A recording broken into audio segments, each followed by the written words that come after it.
of the International Secret Police. Ceiling zero, ceiling zero, ceiling zero, ceiling zero, ceiling zero.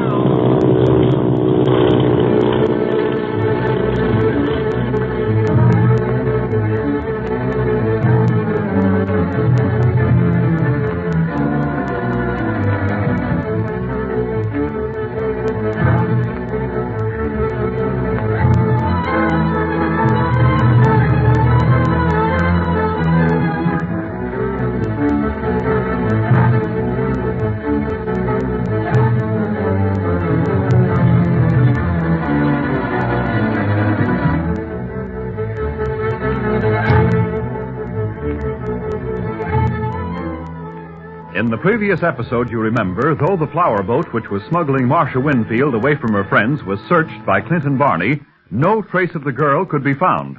Instead, the two members of the secret police almost lost their lives, but Speed Gibson arrived in time to prevent this. After the crew and members of the Octopus have been arrested and started back to Hong Kong under the supervision of Li Ying, the Hong Kong operator of the International Secret Police, Speed, Clint, and Barney go to the house of Bob Gilmore, who shared the adventure on the flower boat. He has already told them that Marcia's brother Larry was his best friend, and is about to go into more detail when the voice of the Octopus comes in over his shortwave set, warning Bob to be silent, to forget what he knows about Larry Winfield, that Marcia's life depends on his bad memory. This silences Bob, and the boys begin to wonder if he can help them after all. Gee, Bob, the Octopus gives warnings like that all the time. We don't pay any attention to him anymore. Nah, talk's cheap. Only time I start worrying about the Octopus is when he goes into action. But, Barney, that girl's life depends on me now. If it was just my life, I wouldn't hesitate. But now, I don't know what to do. Now, listen, Bob. I was up against the same thing a while ago when Marcia first disappeared. The Octopus told me the same thing he told you, that I'd never see her again if I continued the search for him. You mean he's holding her as a hostage? Yes, and Marcia's fate is determined this minute whether you tell us what you know or not. But before I go any further, are you sure that shortwave set is dead now? Yes, I checked it thoroughly after the Octopus signed off. It was open before. Must have forgotten to turn it off when the flower boat came into sight. All the excitement and so forth. Yeah, that so forth business almost sank us. As I was saying, the Octopus knew what he was going to do with Marcia before he ordered his men to kidnap her. All his activities are carefully planned ahead of time. Of course, he was ready for last-minute emergencies. Like taking Miss Marcia and the cargo of opium off the flower boat while you, Barney, and Bob are below with the captain, Clint? Yes, you see, his men are well-trained. They have orders and counter-orders, just in case the first plan falls through. Now, the only way we can hope to trace Marcia is to learn more of the background of the whole case. And that's where you come in, Bob, by telling us everything you know of her brother. But there's little more to tell you than what I've already told you, Clint. All right, go ahead, Bob. Well, as I was saying, Larry got me a position with another company, but all the while he was talking me up to Mr. Merritt, president of the oil company he was working for, telling him that I was the man he wanted as his assistant on the Tibet expedition. Yeah, Miss Marcia said he was all excited about his job. He was, Speed. But that was his nature, enthusiastic about everything. That's why I noticed the change so much. What change? Well, one evening I had dinner with him and planned to meet him at his office next morning. He had some sort of a date that night at a private nightclub in Hong Kong that he was looking forward to. Wanted me to join him, but I couldn't afford it and wouldn't allow Larry to stand for my share. He was generous to a fault, and... Go on, Bob.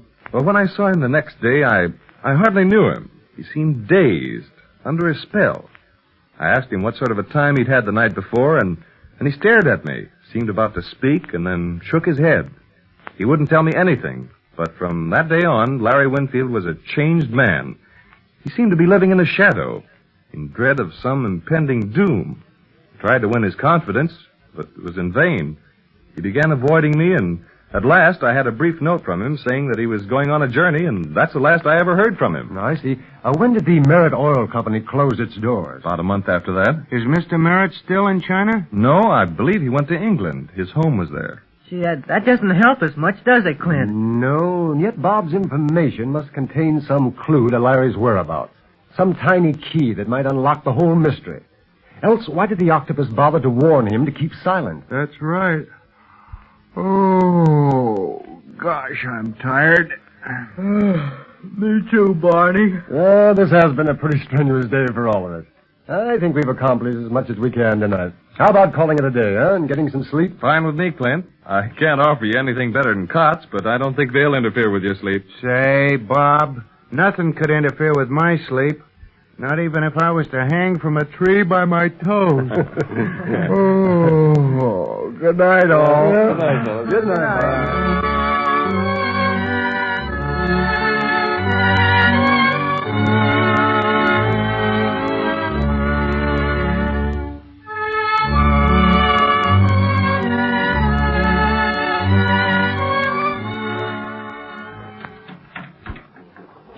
Bob, you're a magician. Fixing up our plane like this in no time at all. Ripping out one of them gas tanks and fixing up another passenger seat. It's pretty rough work, Barney, but it'll hold together until you get it back to Hong Kong for the finishing touches. Gee, it's swell that I can fly with Clint and Barney now. Well, I don't know if it is or not. But you get into more trouble when you're not with me than when you're with me, Speed.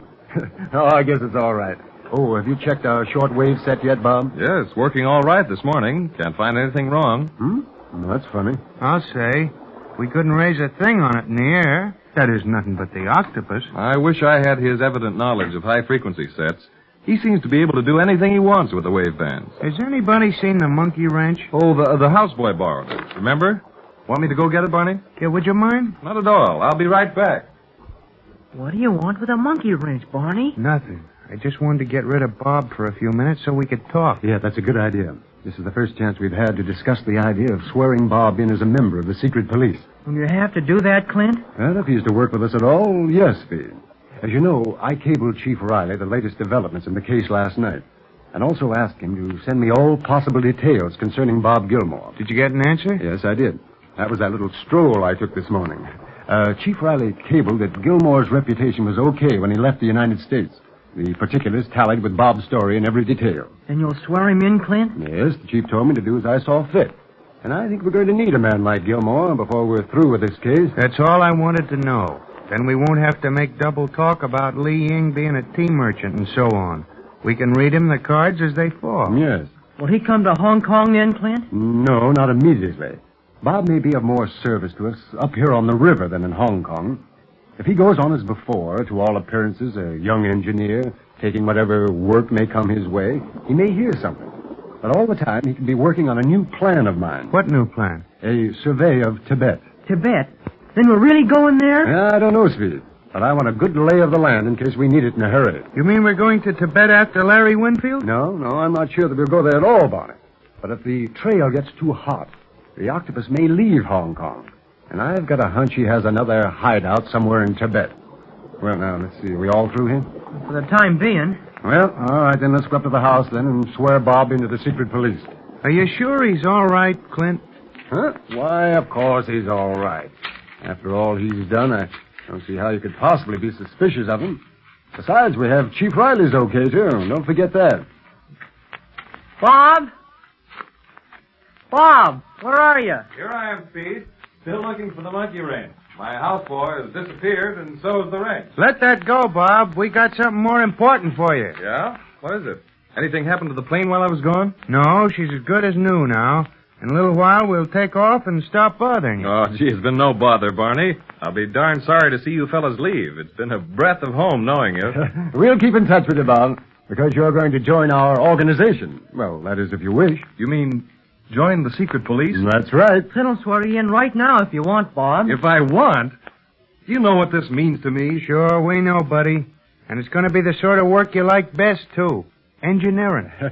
Suppose we swear Bob in before telling him all, huh, Barney? Well, all right, go ahead. Raise your right hand, Bob. Okay. And listen carefully. If you want to change your mind after hearing the oath, well, that's your privilege. I'm ready, Clint. Go ahead. Do you, Bob Gilmore, as a member of the International Secret Police, promise to obey and protect law and order in your own country or wherever else your duties may carry you? Will you cooperate with the foreign police after you have fulfilled your mission? And will you, above all else, recognize the code of the secret police? Courage, honor, and silence, and not betray it in any manner whatsoever. I promise. Congratulations. Congratulations. We gotten you into trouble already, Bob, so we thought you might as well have the name as well as play the game. See, this is one of the biggest moments of my life, fellas. What do I do first? Well, first, you will memorize this copy of our secret police code. And after you have it memorized, destroy the copy. I'm to stay here, then? Yes. After I return to Hong Kong, I'll wire you further instructions, in code. And that's why it's important that you memorize the code key. What about my shortwave set? Well, the Octopus will probably be listening to everything you send or receive over your set, Bob. He may suspect the wires, but he'll not be able to decipher them. Our code is the one thing we've kept from him. You've tried to get it often enough. You'll have to be extra careful, Bob. Don't let anyone know that you're in the secret police. Because after you do, the Octopus will do anything to get rid of you. Yeah, and he kind of has it in for you now. Don't worry about me. This is the sort of thing I like. I've been in plenty of tough scrapes before, and have always managed to squeeze out of them. Oh, say, Bob. Yes? In secret police work, sometimes too much courage is worse than too little. What do you mean? Don't be too willing to die for the service. You will be able to help it more by continuing to live. In plain words, he means don't take unnecessary chances, Bob. I understand. You'll have plenty to do, Bob, when Clint sends you instructions about surveying Tibet. Tibet? Yes, do you remember anything of Larry Winfield's work along this line? No, he stayed more to generalities. In fact, things were too much in the formative stage to have any detailed data. That was to have come later. Dr. Kingsley could help us out a lot on Tibet, couldn't he, Clint? Yes, and Li Ying, too. Oh, see, by the way, Bob, Yi Ling is not only a tea merchant, but our Far East operator as well. No. Say, I don't see how the Octopus is going to stand a chance against your organization, Clint. There are secret police everywhere. And there are octopus guys everywhere, too. Don't forget that. I'll say, for all we know, there may be some on that river out there right now. Hey, isn't that your houseboy down by our plane, Bob? Down by the plane? It is. What's he doing down there? Say, he's got a monkey wrench in his hand. The one we was looking for. Clint, he's going to wreck the controls. Quick, let's get down there and stop him.